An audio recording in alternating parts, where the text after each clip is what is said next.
All right, everybody, welcome back to this week's episode of Wired Differently. We've got me, Christina Blue Hooper, your business designer, and I'm joined by Mindset Melanie Branch, my business partner and life partner in crime over here at the Neuro-Spicy Academy.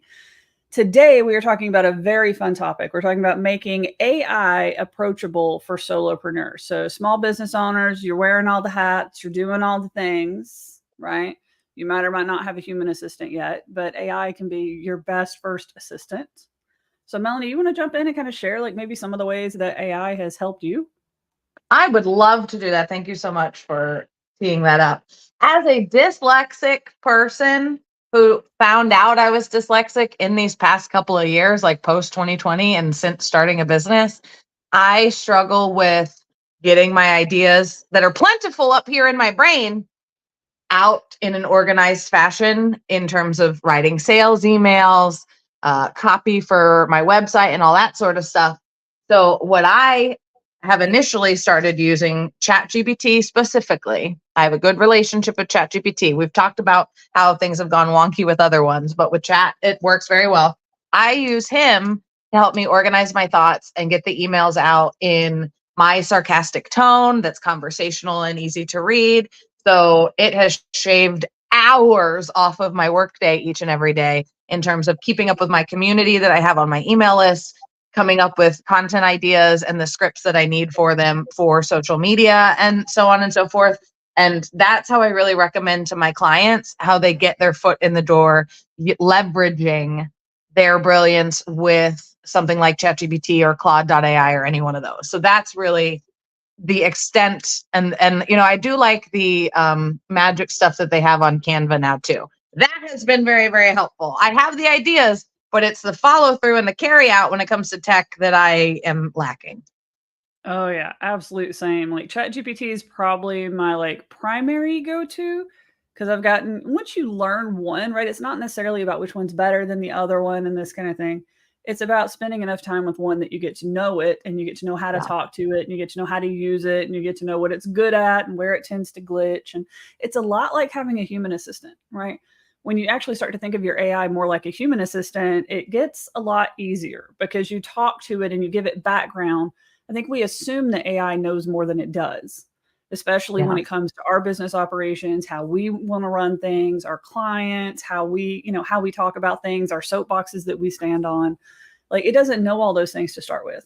And you can train it steadily over time so that it starts to get to know you. Like ChatGPT has memory now, so you can turn on memory, especially if you're a solopreneur, right? If you're working for clients and stuff, it gets a little tricky. Like I do client work as well as work for myself in multiple different businesses. So the memory thing kind of gets me in trouble. I have to train custom ChatGPTs a little bit better. So I guess I should explain what that is, right? So when you're dealing with like regular ChatGPT, you have free and you have paid, right? Free has very limited use cases. You're usually using the older models. So if you think about how these AIs grow up, they don't grow up in little like even stages. They grow up when somebody builds the next version and then they launch the next version. So you're getting like the younger version that isn't as knowledgeable, doesn't think as fast, isn't as experienced as the new model when you're on the free. When you're on the paid, you're getting access to the bigger models. You have more messaging limits, so you can talk to it more before it says, whoa, calm down, you got to come back in like an hour. And then if you make custom chat GPTs, you can store information so that you can talk to it and have it execute tasks or have it give you information from its knowledge base, things along those lines. So that's kind of like the three variations of chat GPT that you're dealing with. The custom GPTs come in really handy for routines. Like, for example, this live show that we're doing right now, when we're done, I'll get the transcript and I've made a custom chat GPT that I'll say, okay, let's produce a podcast. And it says, cool, let's do it. Give me the transcript. And then I give it the transcript and I've built the instructions so that it'll say, okay, here's some titles. Which one would you like? And I say, number 3. And then it'll say, okay, let me write the show notes for you real quick. And it'll do that. And then it'll say, do these look good? Do you need any changes or do you need an email? And I set it up that way where I was like, okay, step 1 is ask me for the transcript. Step 2 is give me titles and ask me to choose one. Step 3 is once I give you the title, write the show notes and use this template, right? So you can use it really good for those like repetitive tasks where you don't want to even have to remember every step you need to do. You just ask it to ask you if you're ready for the next step. So that's probably one really good use case for it. The other one is for a knowledge base. Like one of the things that we teach students to do at the academy is go through and build a blueprint, go through and build a playbook. You can load those things and have all of your knowledge. Like the blueprint has all of the knowledge around who you are as a leader, who you are as a client, what your products and services are, who you're targeting, what you're selling. It's got all of that in it. You can load all of that into a custom GPT, and now you can talk to it about your business. You can say, like, I want to make a landing page for that focus product in my blueprint. Can you help me map it out? Right. So that's another use case of it. Let's see. Have we covered, are those like kind of the main use cases? I think it is. There's a lot that's happening with AI in terms of digital design and creating pictures and whatnot. Like we use Go High Level at the Neuro-Spicy Academy for email marketing and a plethora of other things. And you can now, while you're working on your email, you can go into the image and say, generate with AI or download an image. And you can just go in there and be like, okay, I need a picture of 2 women on the beach staring off into the sunset longingly or whatever. And it'll give you the picture and it'll say, do you like this one? Or do you want it to be more cartoonish? Or do you want it to be this? Do you want it to be that? That changes the game for solo entrepreneurs that would have spent hours looking through, pexels.com or anything like that, trying to find free stock imagery that fits for what it is that they need. Yeah. Oh, that's a big one. I hadn't even thought about image generation. Yeah. I use ChatGPT to actually make images. People are always blown away by that. But ChatGPT bought Dolly, which was one of the most advanced image generation AIs on the market. They bought them and integrated it with ChatGPT. So yeah, like if you look at, a lot of my social media and stuff, there's these little avatar versions of me. Those are all made by ChatGPT. Any of those that you see. We even played around the other day and made a theme song for the academy. So that's floating around on some of my socials right now too, where I actually had AI write the entire song and I wrote down all the instructions. So if you go check out my social media, you can find it. I wrote down exactly what I did, but it was a combination of like 2 different songwriting AIs, ChatGPT and Canva. And I made a music video with like the whole song, like it sung it, it generated the music, all of it from like a little couple sentences of a prompt. And it made like, I think it was like, what, a 2-minute long video or something like that. Like it was pretty cool. Like I really liked it. It was neat. So there's a lot of cool things that you can do. Like, I mean, we're not having to go scroll stock photo sites forever, pay money on stock photo sites anymore, or try and chase down commercially licensed stuff. You can get exactly what you want in your brand colors. Yeah. Right. Because you can tell it, like most of the time when I'm making images for us, I say like, I want subtle hues of pink, blue, and purple around the image. So it can actually start to match your brand and reflect your brand. And then the new version, ChatGPT for Omni, is actually coming out with some really cool features very, very, very soon. So you'll be able to actually like iterate an image as well. Like, but right now, if you don't like an image and you say like, oh, I want her hair to be pink or something like that, it'll make a whole new image every single time. Now it's getting the ability to actually just tweak the image. It's kind of got it now, but it's rough. The one that's coming very, very soon has got it a lot smoother. And it's about to get integrated with your computer and with your phone. You can already get the ChatGPT app, but like the one on your computer will actually be able to see your computer screen while you're working and work with you. So you'll be able to like sit here and talk to it. Like say you're sitting here coding or you're writing an email and you're like, I don't really like this part. Can you take a look and let me know what you think? It can see your screen and work alongside you. Yeah. Like that one is about to roll out. That was when they dropped Omni, they kind of slept on what they did, like setting that up. So they've turned on some of the features and they're about to turn on some of the other ones, and it's about to get wild. We are joined, sorry, interruption here. Briefly, we are joined now by Victoria Caldwell, our fractional COO and people systems expert. So, and then she doesn't use AI as much as we do. So this is going to be a fun conversation. She'll be able to like chime in and even ask some questions that maybe some of you are thinking that don't use AI quite as much. Well, maybe not as much, but I don't use it as well as you two do. Oh, I time mine out at least once a day. Like it makes me slow down, and I'm on the paid tier and it still makes me slow down at least a couple of times a day. It's like, you've used all your messages. You have to like, I make it work. It is a workhorse. I put it to work. So we've talked about ChatGPT. We've talked a little bit about Canva and some of the tools that it has in it as well, because it's got some things like magic edits where you can like tell it select part of the image and have it make changes to the image. it can use AI to extend the image. So like sometimes we have this little square image or something like that, and we need it to be like wider, we need it to be taller, things along those lines. So the AI tools in Canva handle a lot of that kind of stuff now, which is amazing for most people. I use 2 other tools occasionally. So like ChatGPT is my main, but I also use one called Blaze AI. They are on a mission to make it a lot easier to repurpose and publish content. Like they are specifically designing a tool for solopreneurs to get your voice right, to be able to do something like I tell people to start with a content vehicle that is right for you, right? If you like making videos, do video scripts with it. If you like writing blog articles, do blogs. If you like emails, do emails. Whatever your primary one is, you can work with Blaze right there inside like a Google Doc style interface. You can select text and you can say like, I don't like how you said this, or can you expand on this a little bit more, add some bullet points. You can finesse your copy and then have it repurpose that content into a whole variety of different stuff. You can say like, I want to repurpose this into, and just select the checklist. So like if you wrote an email, I know like Melanie, you're really good at writing emails. So like if you wrote an email, you can have it spin out a blog article, a social post, a video script, like all kinds of stuff. And it will just repurpose it all and then have all the docs there where you can tweak them. And then you can actually schedule them to publish on your social media all inside of Blaze. So that's a really cool kind of tool for solopreneurs to use. And all of these are really affordable. That's what's wild to me. They're like 20 to 30 bucks a month. All of these tools are. So like if you're not using them, it just doesn't make any sense. Most of them have a free version or a free trial or something so you can test them out. The other one I use is Claude, and I had kind of quit using it for a little bit because the biggest thing it had was the ability to upload documents. So like you could take a PDF book and upload it and it could summarize it or answer questions about it or spin up content off of it. ChatGPT added that feature. So now you can do the same thing in ChatGPT. So I kind of quit using Claude. But now I don't use Claude anymore after the fight we got into. So you got to remember too, when it comes to AI, we have to think about who created the language model, and not for nothing, to not anger any group of people out there in the world. We know that men are heavily involved in the creation of these language model AIs.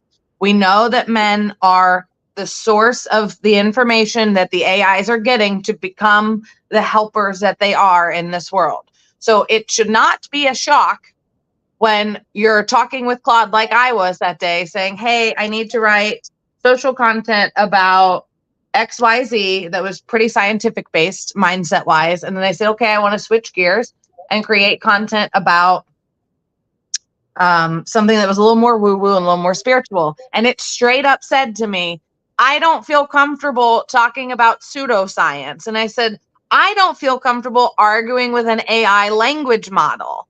And it said, oh, you're right. I'm still learning. That was too critical. I shouldn't do this. I do want to help you. Please, let's do it. And I said, no, I'm going to go work with ChatGPT. Thank you very much. And I honestly haven't worked with Claude since then because it was such a brutal in my face reminder of like, hey, we're still in a world where some people think neurodivergence is a bad thing. We're still in a world where some people think that energy work is a bad thing. And it's a reminder of like, where are you getting your sources?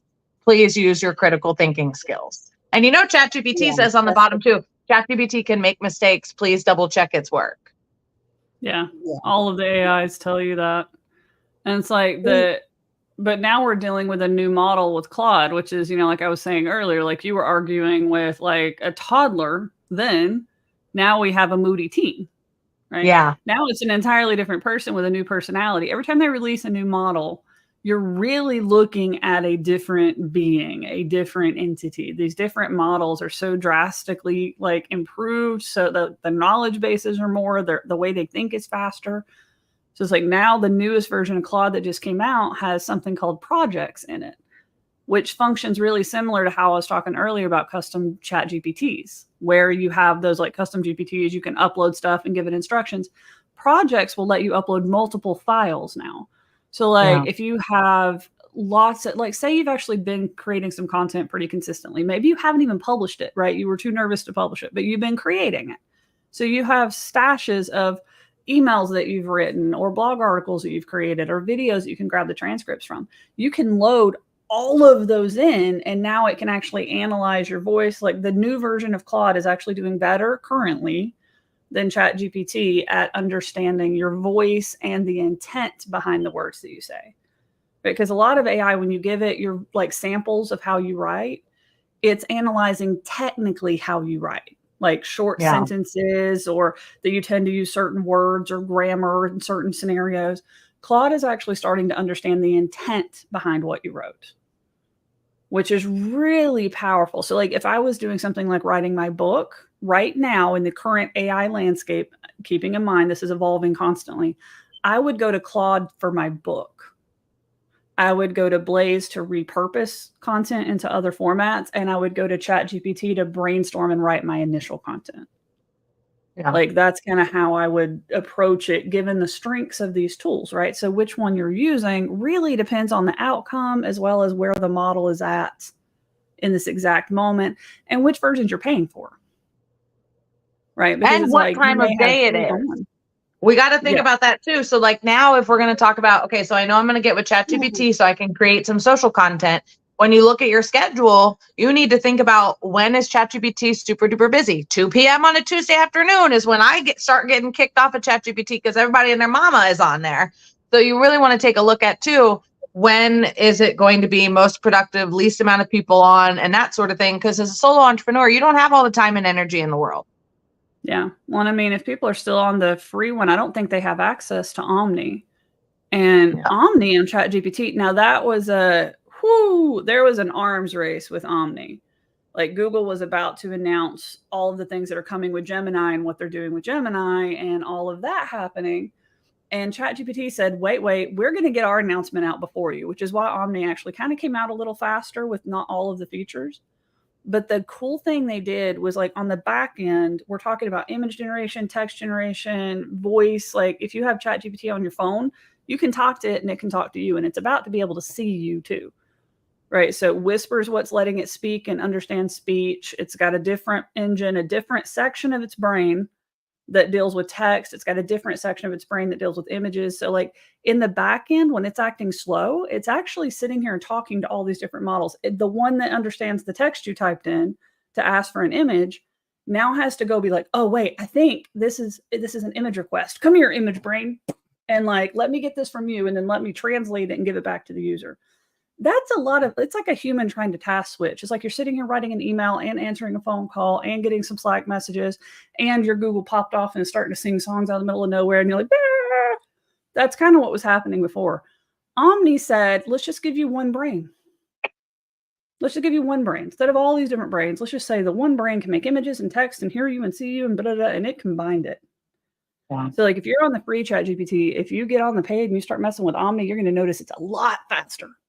It's a lot faster because it's not having to sit here and translate between all these different things. And what that does for us, like the potential for AI currently is limited by the physical tech, the servers that we have, the server farms, the chips, all the things. That's what's limiting it. That's why NVIDIA actually just launched to being the #1 largest company in the world, because they make the chips. We're in an arms race for computing power. It's not the AI. The AI models are capable of a lot more. They can be trained a lot faster. Like it takes to train one new model takes all of the power that it would take to power an entire city the size of like Boca Raton in Florida for 1 month to train one model. Like that's a lot of juice. What Omni did reduced computing power, which means our language models can grow and learn faster with less resources. And that's huge. We've seen a pretty fast leap in AI tech. We're about to see it leap even faster, which is wild. You see how excited she gets talking about this? I love it. Well, I mean, it's a game changer for solopreneurs, right? We know that like my whole freaking 18 years as an entrepreneur, I have been passionate about the small business owners. Like people would tell me time and time again, you can't work for small businesses. You can't, like I had a marketing agency for most of those years, a web development company for most of those years, graphics design company, branding agencies. And everybody would tell me you can't work for small business owners. They're like, they Yeah. don't have the money, they don't have the resources, they don't have the time. Like, if you build your whole business trying to help small business owners, you're not going to get anywhere. You're going to drown. Everybody told me it just wasn't possible. You have to go for the bigger clients. But I would rather take a small business owner and grow them into a big one. That was just more fun for me, which is how a lot of my businesses have evolved over the years. And AI gives you an advantage. You get to compete in a way that you couldn't, right? Like, what you can do with one person and AI would have taken 3 assistants and you in the past. Yeah. And that's You what know, I love and I about think we're going to AI. see, like, You know, oh, go ahead. oh, I said that's what I love about it is the increase in productivity if you use it correctly. Yeah. How much it increases the productivity of, like you said, what you could get done with 3 people before you can get done with 1. Yeah. I mean, now depending it's on what like you're doing, you're using it correctly. you literally can say, hey, I need 5 emails in a series for this event that we're hosting at the Neuro-Spicy Academy. Use that ChatGPT, the specific one that Christina made for me for the Neuro-Spicy Academy, so it knows everything, that I don't have to tell it all the time. And it'll just, I want the first one to say this with a call to action, the second one to say this with a call to action, la, la, la, la, da, da, da, da, and it spits it out. That was 10 minutes of work to create 5. It takes me more time to make the emails pretty and go high level and schedule them out than it does to actually come up with the copy for the emails. Yeah. Well, I think that changes how we're even going to look at delegation, how we're going to look at staff, how we're going to work with our staff, because it's like, used to be you would try and get somebody on your team to write the email for you because that was going to take mental calories. And now we don't have to do that. Now we can, get it written and we can outsource to staff to make it pretty and publish it in high level. But the bit that needs to come from your brain, right? And this is the thing I've always hated about marketing agencies in the past. And I had one, so I've done this and I still didn't like it, but it was the only thing we could do. Was a lot of times we couldn't get the information from the expert. I couldn't get the business owner to contribute what they thought about topics or where their soapbox was. So we would go Google and cut stuff up. We'd go Google 5, 10 different articles on the topic, and we'd just make a new mashup from those 5 or 10 different articles. I think if we're using AI like that still, that's a disservice. Yeah. When we can build an AI that can walk an entrepreneur through what we need from them, even as a marketing agency, we can say, I need you to give me input on this topic. And the GPT can talk to them and they can just give us that output and we can run with it and do things. Glorious. Or building, like you're saying, building websites and getting content from the client. It's like, it could take months to get a website done just because you're waiting on their content. Oh, I've had websites take a year doing it. Yeah, it was one of the reasons why I stopped working, well, among other things, but with websites. I was like, you know what? Either you have to, hire a copywriter, which sometimes they didn't want to do the copy. They didn't want it. They were like, no, I'll get it to you. And a year, 6 months later, this site is just sitting in limbo. Well, I mean, even if they hired a copywriter most of the time, because I had a copywriting agency for 3 years or something like that, Content Ninjas. And a lot of times if they hire a copywriter, they are abdicating, not delegating. Yeah. Right. Because it's like, if you're delegating, you provide information to the person that you're asking to do the task. You answer their questions, you give them what they need. You make yourself open to have your brain picked. But when you abdicate, you just say, look, I need all of this stuff written and I don't want to do it. Will you just go do it? But that person's not you. They don't have your standpoint. They don't have your unique point of view. And if you can't give it to them, you're not going to be happy with the result. That's how most people build their teams, though. But that's another topic for another day. But that gets into another whole soapbox for me. But yeah, absolutely. I mean, I think we're also seeing a new requirement out of entrepreneurs to document in a way that we've never seen before. Right? That's one thing I've noticed as a business designer is a lot of people are not clear on who they are, what they sell. So they're constantly pivoting, constantly adjusting, constantly launching new things. Guilty, done that a bunch. When there's a lack of consistency in the business, that means that all this documentation that we're talking about that you can feed to ChatGPT to get it to help you do work is going to be changing constantly, right? If you're reinventing who you are every couple of years, if you're launching new products every 3 months, just the simple act of keeping your databases of information about you and your business and your clients up to date is going to get exorbitant. Like you have to be able to get clear on those things and to stick with it for a while to really leverage these tools, really leverage them in a way that allows you to do more with less people. Yeah. And I think that's a critical part of understanding what they're there for and what they're not there for, especially creating content and just throwing it all out there. You don't get to turn your brain off. Yeah. And I think that's where a lot of people are using it in place of their own brains. It's like, no, it's a tool to support you, to help you make you more efficient, more productive, but not to replace you. Like that's how you get copy that sounds like you, and you don't get copy that sounds like ChatGPT. Yeah. Right. And I mean, like, it's right. not. And so we know that, but I think a lot of the entrepreneurs who are using it, I'm going to use AI. I'm going to use AI. And they get in there and they take everything verbatim, not even fact checking, because it'll come up with some bogus stuff.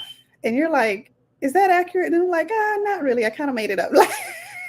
Yeah. Well, I mean, like I had one that I was using like an early version of Claude, and it was doing some work for a client, and it said that they had studied directly with a certain person, but that person died 50 years before this person was born. So like this wasn't even like they could not have studied directly under this person, but it misinterpreted the fact that they had studied the works of this person as if they had like apprenticed with this person. And it's like, that's a pretty big mistake, but it's an easy one for an AI to make.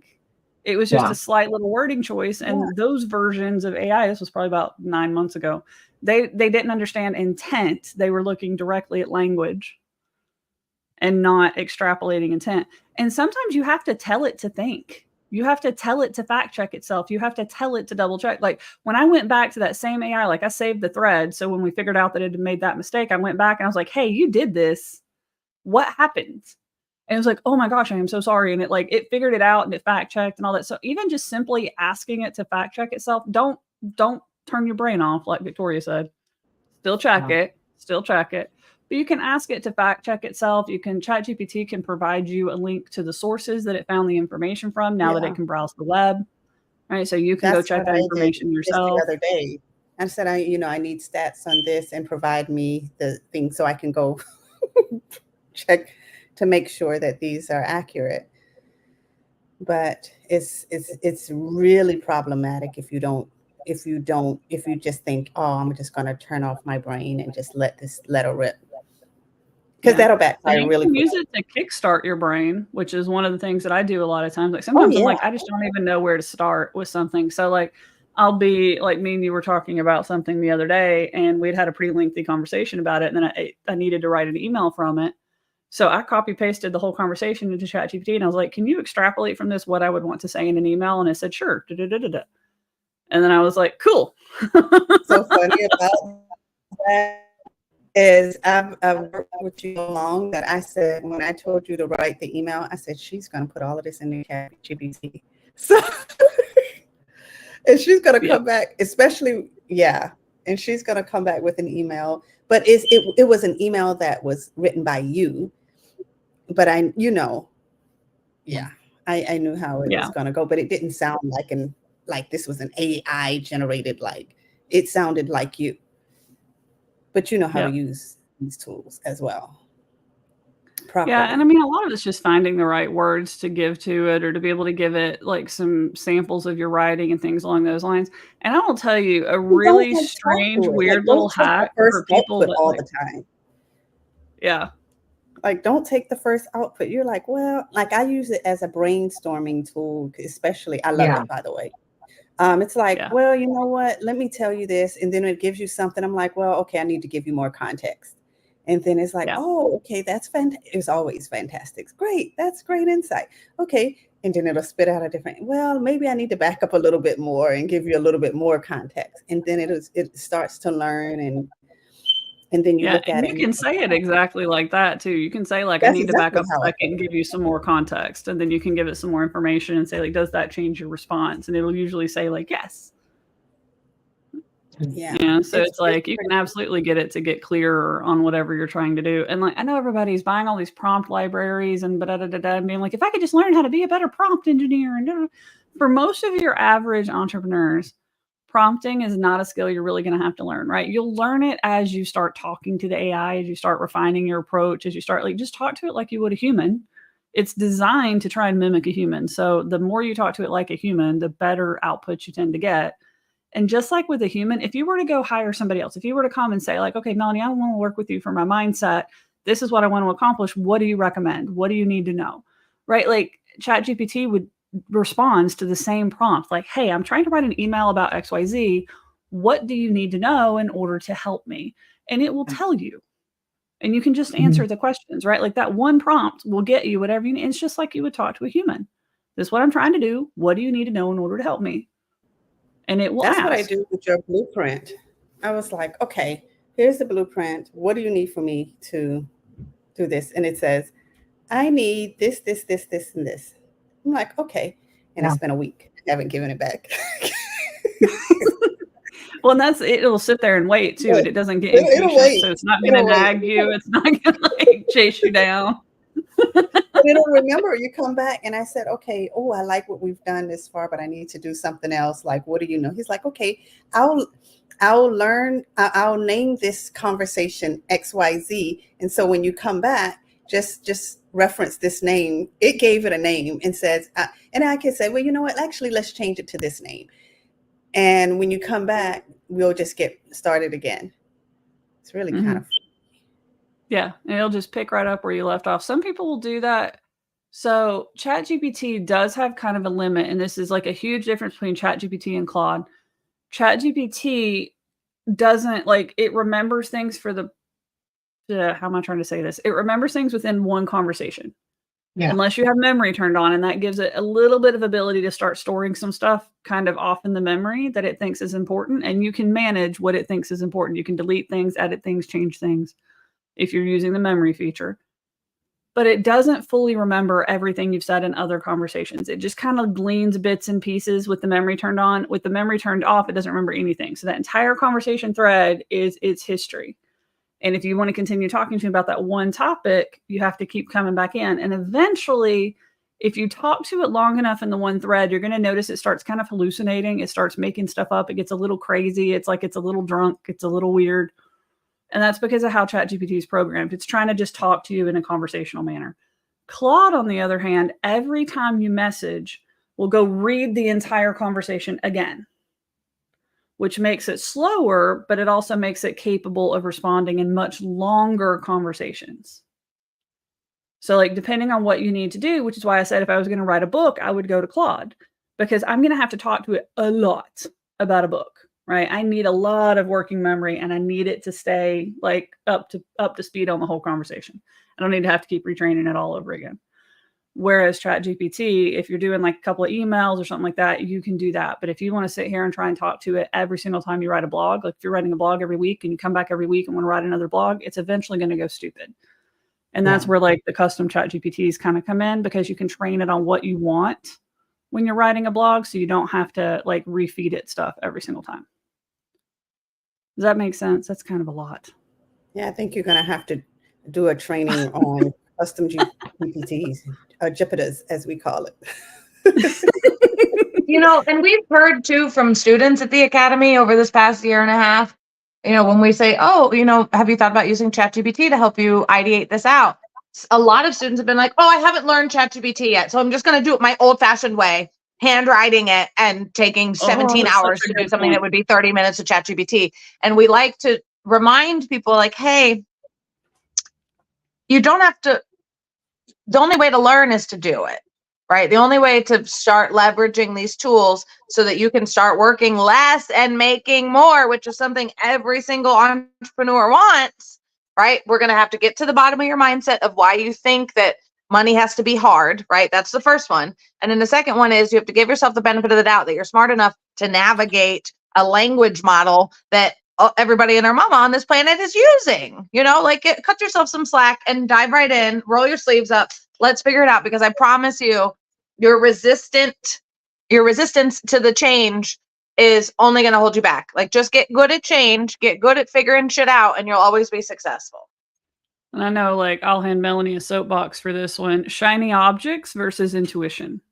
Yeah. Because a lot of people, we've been burned, right? We go after shiny objects and we're like, I can't do one more shiny object. I'm not going to spend money on one more thing or spend time on one more thing, because like they've been burned chasing shiny objects. Melanie teaches a lot about intuition and being able to trust yourself and being able to tell intuitively if this is indeed a shiny object or a sound use of your time. Yeah. So I'm gonna hand you a soapbox, Melanie. You wanna expand? I mean, first and foremost, when it comes to your intuition, if you would, here's how I always think about intuition. I would rather trust my gut and find out I was wrong than not trust my gut and find out I was right. Mm-hmm. So when it comes down to it, and you thinking about how valuable your time is, how valuable your focus and your attention is, it becomes a lot easier to say, wow, let me dissect my current schedule and figure out that I'm spending 10 hours a week on this group coaching program, as opposed to spending 5 hours a week with 5 one-on-one clients who I'm getting really deep, meaningful change with. Right? You were the one who taught me how to audit my time and figure out what I want to be doing versus what I am doing, and how much I need to be charging for everything to make it as, profitable as possible as an entrepreneur. So you're probably, to the average solo entrepreneur, they're doing so much intuitively already. The products they've created, the services they've created, those are all based on their experience and what they believe their ideal client needs in order to thrive on some level. But we get to a point naturally in the entrepreneurial game where you have to have more than just that. And if you don't have more than just your intuition, you're going to start doubting it, and you're not going to trust it, and you're not going to make decisions in a fast pace. How many choices do we have to make all the time that are like this, that are going to change the trajectory of your business? So really just pay attention to what feels good and what feels like a quick fix. Because if you're scrolling Instagram and you're downloading everybody's freebie and you're getting on their emails and you're consuming all this, you're like, oh, okay, well, my business could be fixed if I just had 10 more clients. And then we say, could you support 10 more clients? And you go, no. We go, okay, let's follow that intuition a little bit further then. And I mean, I just saw this with one of my past clients who was in a rush, got married, and just came on my live today and said that she's already getting a divorce. This is all within a year. All within a year's time, because she did what she thought people wanted her to do. She didn't do what she thought was best. Yeah. I think one check too is intention versus reaction, right? Like I think it's a shiny object when we buy it or dive into it in response to a reaction, a stimulus. I'm not making enough money. I don't have enough time. I need to get this done yesterday. I need to blah, blah, blah, blah. So now we're reacting and trying something. Versus intentionally saying, I want to make back more of my time in my business. What's the best way to do that? I think it might be AI, right? Like, those are huge differences. And so many entrepreneurs are living this reactionary lifestyle. Every single decision that you make is in response to, I checked my bank account and it's scary today. Like, there's no money in it. Or like, this client is upset with me, or whatever is going on. We're making decisions about our entire business and our future, reacting to like one event or one email or one message. Or like, if you're intentionally planning it out, then you're making decisions and not reacting. And I think that's so crucial. And I know I want to pick Victoria's brain and get her on a soapbox about something too real quick. So we talk a lot about how it's going to buy you more time, right? AI gets you more time back in your day, but it doesn't replace humans, not completely. It allows humans to get more done in less time. It doesn't fully replace humans. Mike had this prediction where he thinks that it's actually going to get easier to delegate to AI because we don't have to do the back and forth, right? Even something like, I just filmed a video, I know where I had mistakes in it or whatever. I can work with an AI to make the edits really fast and easy. That's easier than going to a human, having to tell them what I want and then go back and forth with revisions. And so he predicts that entrepreneurs are going to take back a lot of things that we would have said traditionally. Get those off your plate. This is not the best use of your time. As our people expert, what do you think, Victoria? Well, I think when it comes to certain jobs and certain tasks, that will get to that point at a certain level. It's just a matter of what's going to be challenging there is the same thing that's kind of challenging now, knowing how to do that, when to do that, because it can actually backfire. Because especially the more we get, because when we're talking, we're not talking about people systems, we're also talking about client interaction and client success. And a lot of clients, we're going into an era that there's so much technology and so much automation that we're losing the human aspect. And that's actually creating negative customer experiences, because now everybody is like, okay, everything, it makes you look like you don't want to do. So you have to be very, you have to be very strategic about what parts you're doing with AI and what parts you keep human. I don't know if that makes sense. No, Like, you know, there's a video floating around of a robot making art and then a person working fast food. And it's the point of, we want to be using AI for the stuff that we don't want to do. I want to be making art, so I want AI to do the back end part of my business that prevents me from making art. I don't want the AI to make the art. Oh, that's a really good point. Holding on to what you enjoy. I don't want to, someone posted the thing about the robot delivering the food, and, some people don't care. And some were like, I'm coming here, I'm spending more money, and I don't even have a human experience. It's like even going into a certain retail chain now, and everything is self-checkout. And it's like, some people just want a human.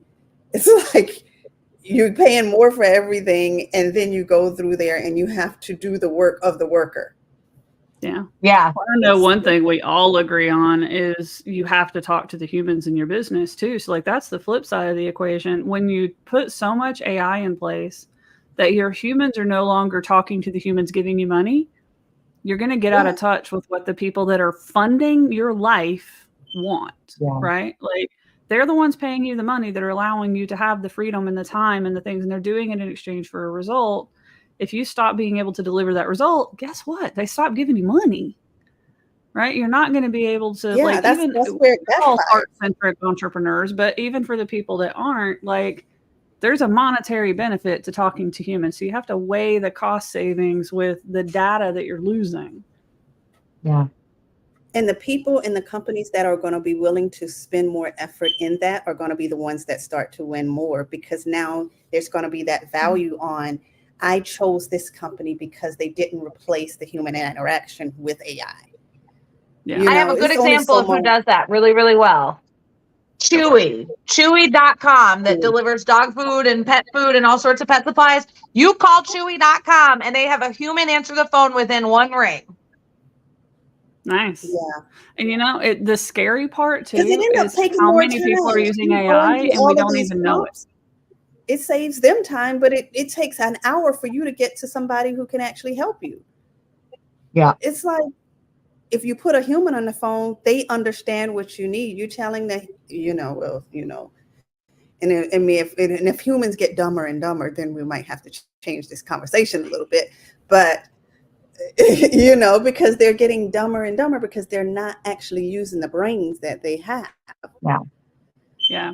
Well, I mean, and I think it depends on the AI you're integrating with too, though, because like some AI is really frustrating for people, like the ones where you have to sit here and push the numbers, and like it didn't understand voice, and it was very frustrating, but it could navigate you through.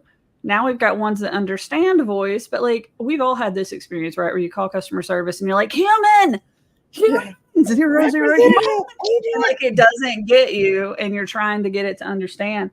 The truly scary thing that's happening right now is there are AIs that are having customer service conversations. A lot of these ones that say it's a human that answers in one ring, it is no longer a human, and we can't tell. Yeah. Like, there are truly some AIs out there that you cannot tell. They sound human. They laugh. They tell you that, like, it sounds like you're a little bit stressed out right now. Like they're analyzing your voice. They're doing ones now that have like if it's got video chat, it can see your face and analyze how you're responding and adjust in real time. that is going to be a couple of things that are really happening in there is, yes, we can outsource some customer service, but we have to ask in which scenarios does that make sense to? Exactly. Right. Like we may have some where somebody isn't ready to talk to a human yet, but they want to learn more about our processes. They want to learn more about what we do. They want to learn more about our cost.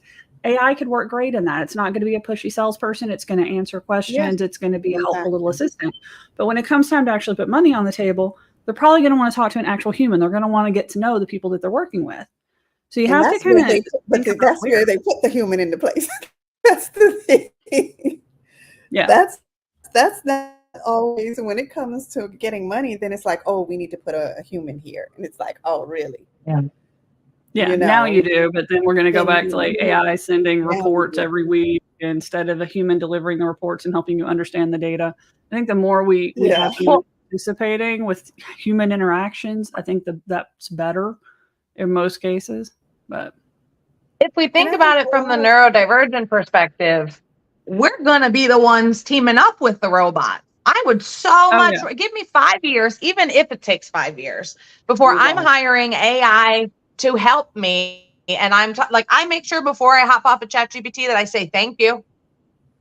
I say, thank you for helping me today. I'll be back tomorrow so we can write some more emails, or we'll do this or we'll do that. Cause I damn well want to be a good slave to the robots and not one that gets sent to the hot place, so let's think about when it comes to solopreneurs who are fixing to start delegating and building to their team, building their team and delegating to them and doing all that. This is leadership growth potential. How do you work with your AIs?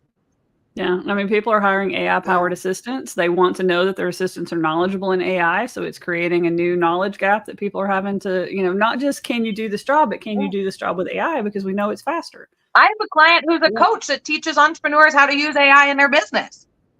Mm-hmm.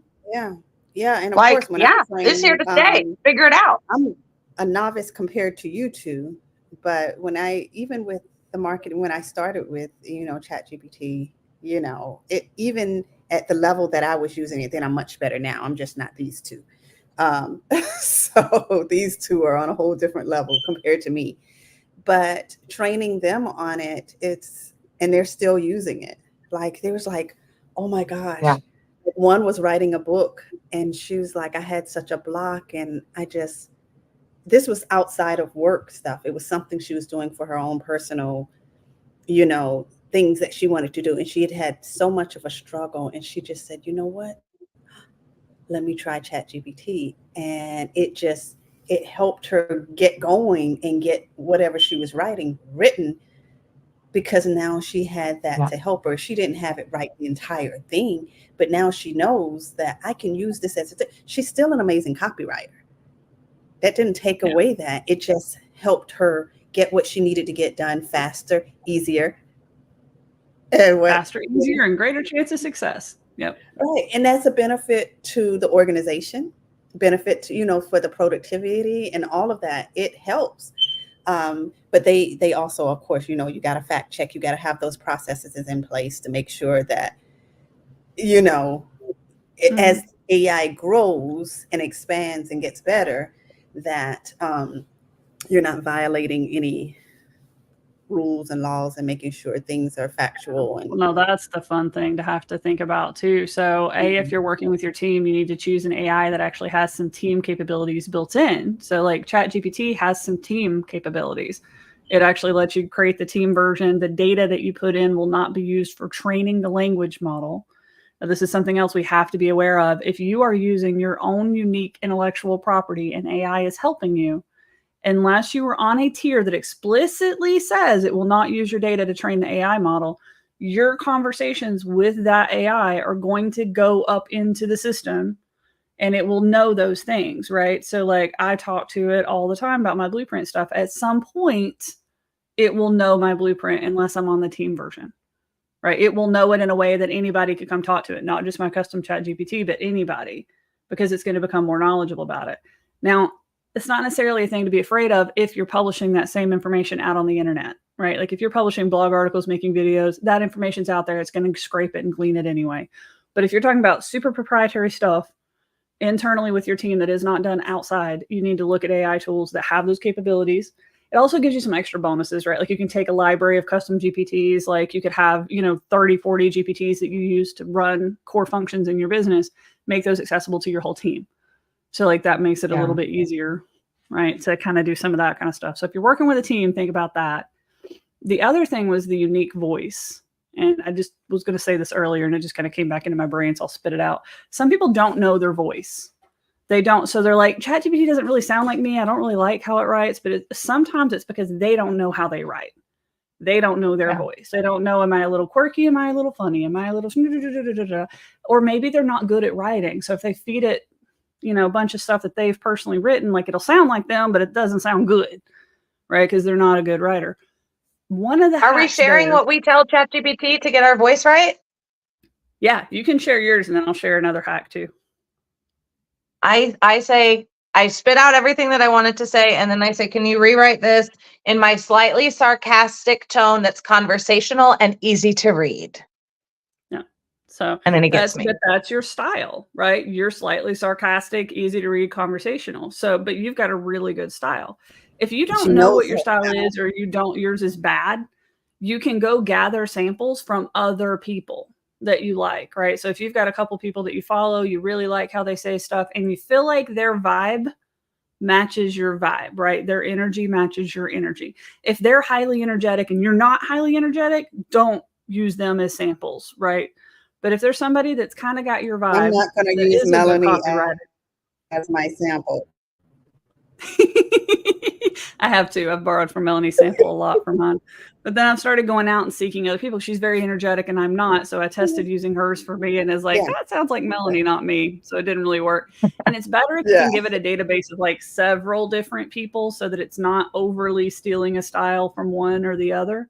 So you give it like 3 or 4 different people's writing samples and you say, I want you to create a description of this voice in like a couple of sentences that is like a mashup of all of these. Like I want you to analyze all these and give me like 2 sentences that explains this voice, this writing style. And it will. And then you can feed that back to ChatGPT whenever you need to do it, or you can make a custom GPT with those writing samples, or you can ask it in that conversation to make some new writing samples based on a mashup of those voices.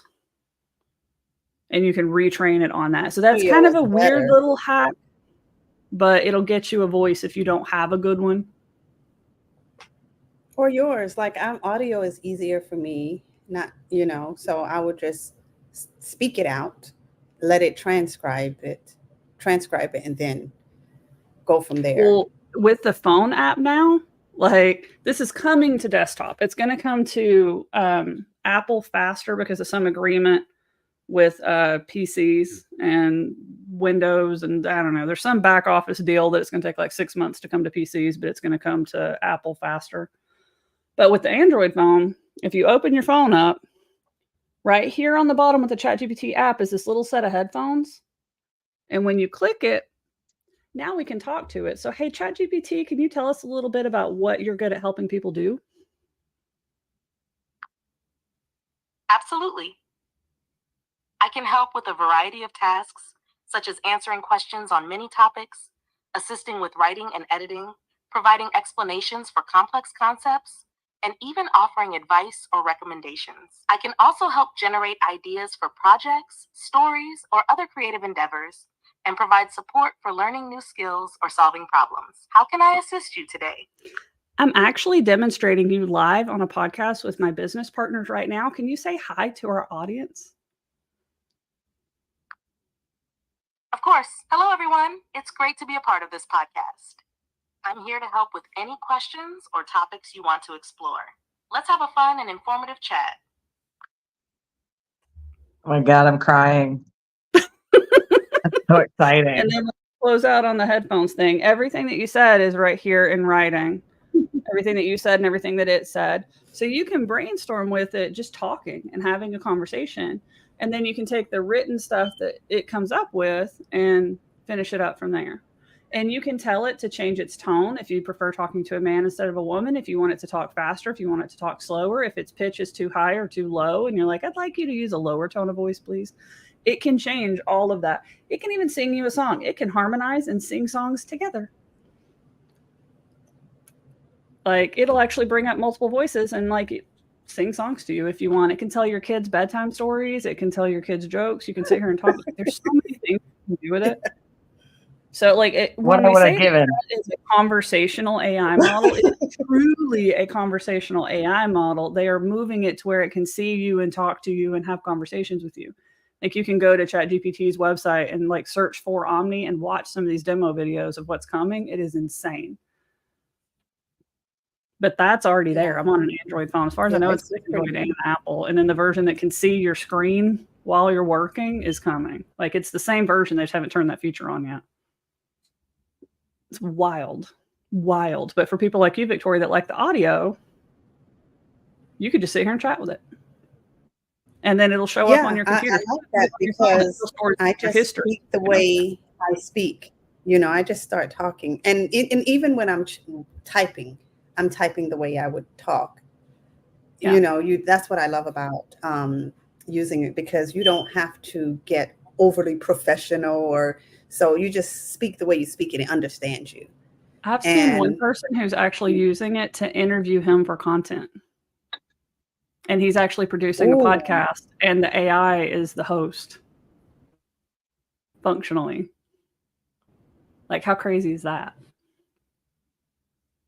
And he can like even prepare it with the questions ahead of time. So you can say like, I want you to ask me these questions. And then if you think of any more, please feel free to add some extra, but make sure you ask me these 3 questions. And like what I just did right there, you could make a whole podcast episode, and you're not having to just talk at the thing. You're getting interviewed and you're having a conversation, and it triggers a different part of you. So I'm gonna test it out, because I mean, I know I get told very often that how I interact with actual humans is way different than when I'm just creating content. So I'm gonna let it try interviewing me and see what happens. Let's try that. I was thinking this morning about relaunching my podcast. So you know who's doing a really good job of that on her social media right now is Layla Hermosi. Yeah. She's doing a really good job of like getting followed around. And is she related to you know, yeah, she's the wife of Alex Hermosi. Yeah. Mm-hmm. So Layla Hermosi, especially on TikTok. If you follow her on TikTok, she's doing a really good job of like getting ready and having people ask her questions while she's getting ready. So like behind the scenes and, you know, inspirational content of them, you know, walking to the jet and whatnot. So there is something to be said too right now on social media for content that is easier for people to consume. So content where you're not, you know, a year or 2, 3 years ago, it was all 3 ways to manifest abundance in your life, la, la, la, la, la, talking directly to the camera, go, go, go. But now people are really preferring videos where you're not talking, you're just like mouthing something and there's music playing, and then, you know, you're playing a character in a character, or, you know, fly on the wall content is really big right now too. A lot of coaches and creators are filming themselves talking to their clients. I don't think any of them are actually doing it. I think it's all staged, but what do I know? But you know, so while you're scrolling, you're interacting with your favorite creators, but you're not being shouted at. Yeah, well, and I've been in business long enough to see this pattern. So for those of us that have been around for way too many years, and it's been like 17, 18 at this point, whenever there's like economic or political upheaval, I don't care what side you're on, we're not going to go political with this, but like whenever there's uncertainty in the economy, people's attention spans shift. Right. We're looking for more DIY content. We're just stressed in general. So we're looking for somebody to help us internalize it, understand it. Comfort. We need handhold it a little bit more because we're already stressed and anxious. When the economy is doing better, we actually see content like the 3 types of whatever perform better. We see people investing in things that take more time, that take more brain cells, that take more money. So like in this trend happens over the years. Like I've seen multiple economic crises. I've seen multiple housing booms. I've seen like the economy is the worst it's been in all of the entirety of everything. And like, that's the biggest shift, is the type of content and the type of services that people want to consume just changes ever so slightly. Right. Like just ever so slightly. And it's a great thing for people who are making courses, who are doing communities. People need more emotional support. They need more mental support, right? They just don't have as many calories to go around. They're seeking more human interaction because they feel very alone. They feel very scared. They feel very isolated. So like the exact same product in a different vehicle right? So like maybe we're Right. doing a lot of one-on-one coaching before, but now they don't have the money. Now they're afraid. Now they don't want to be so vulnerable. So the community thing works better. Like we can see some shifts, same content, same what you're doing, but just a slightly different vehicle. And it'll pick up depending on where we're at in the economy. Yeah. So, and I think like we're not really going to see, we're going to have that stressed out thing, at least in the US, for the rest of this year. And depending on how the election goes and what happens next, it may go longer than that. So you can anticipate the rest of this year. People need more emotional, more like mental support to buy your products. They need to understand how it's going to actually help. They need to internalize it in a way that builds confidence and trust. And that's when you're touching on the side of the AI, and when it comes to business building and teams and everything like that emotional support is more important now. I won't say it's more important. It's more important because there's more emphasis on it before, I would say it's more important. I mean, we've got people that are afraid of their jobs because AI is going to take them. We've got people that are being let off because, three people, you take one person can do the work of three now. So that means two people lost their job. So we've got more job insecurity. We've got more job hopping than we've ever really seen, historically speaking. Again, it happens in phases. When the economy goes up and down, everybody's like, everybody's job hopping. But we don't see the loyalty to companies that we used to see. And that's because companies have abused the trust that employees had in their employer. Right? So it's like everybody here, all of us included, has worked for toxic environments. Yeah.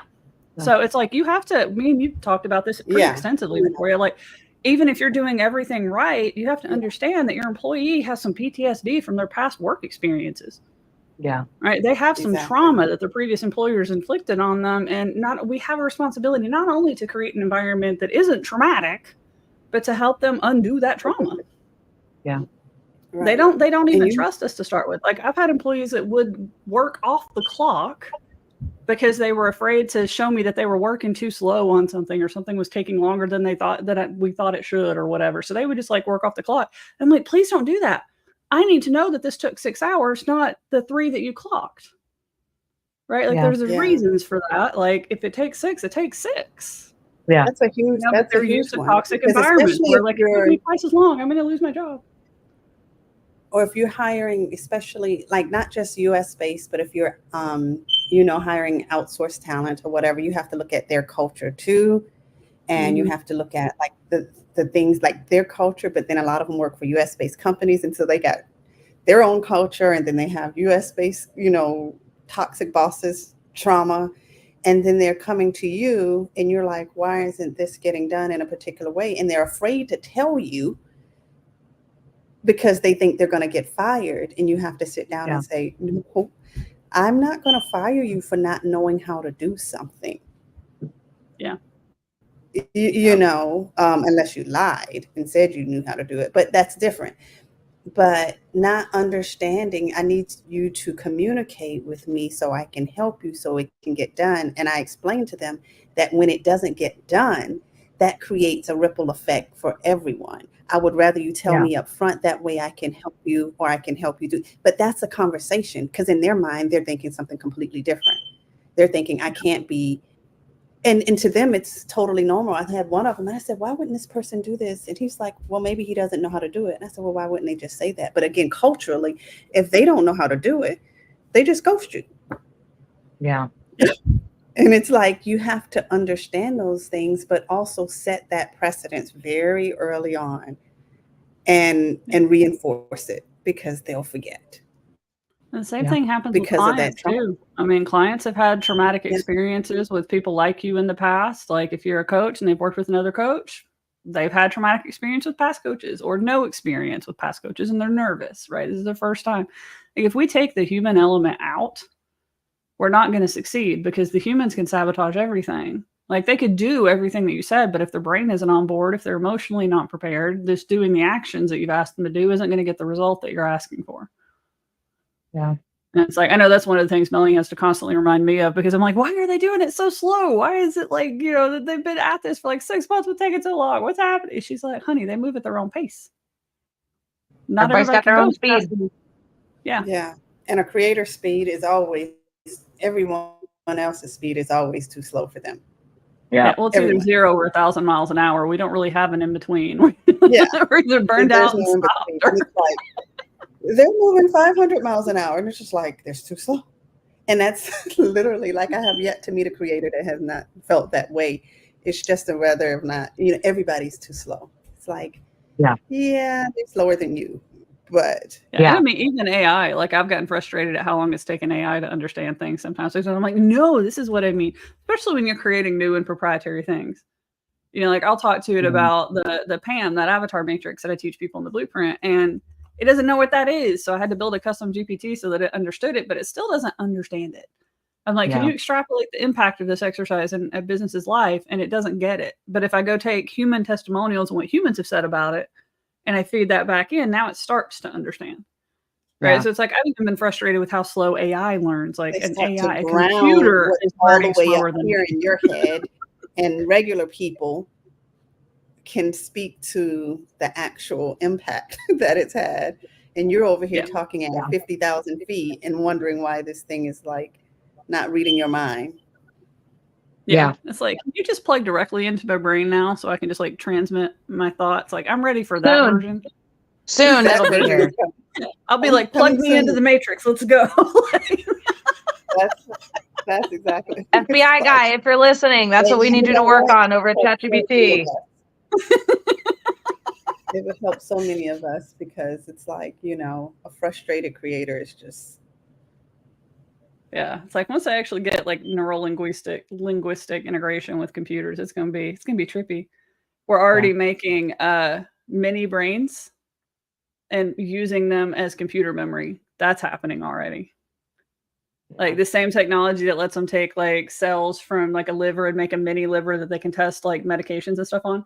They've done the same thing with brain cells and made little mini human brains and hooked them to computer chips. They last about 100 days before they die, but people are already testing using human brain tissue as a computing and memory tool. Like, and on that note, that's a good note to end today's live stream. We're supposed to be in our office before the machines take over.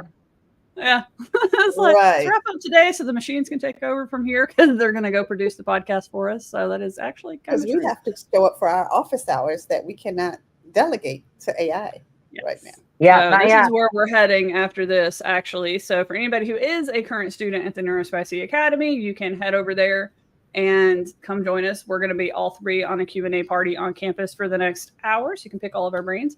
For the people who are not students, we have the banner says join today for free. We do have lots of free stuff on there. There's free workshops, free all kinds of things hanging out. To join us on campus, though, you do have to be on the paid tier.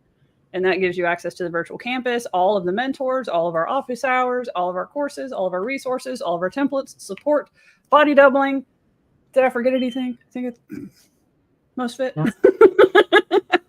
To help you with your business, right? So all this stuff with AI, all the other things that you have to do, if you really want to get where you're trying to go faster, easier, and with a greater chance of success, we're going to help you get there. So head over to neurospicyacademy.com, join today, and we will see everybody on campus. Bye, guys.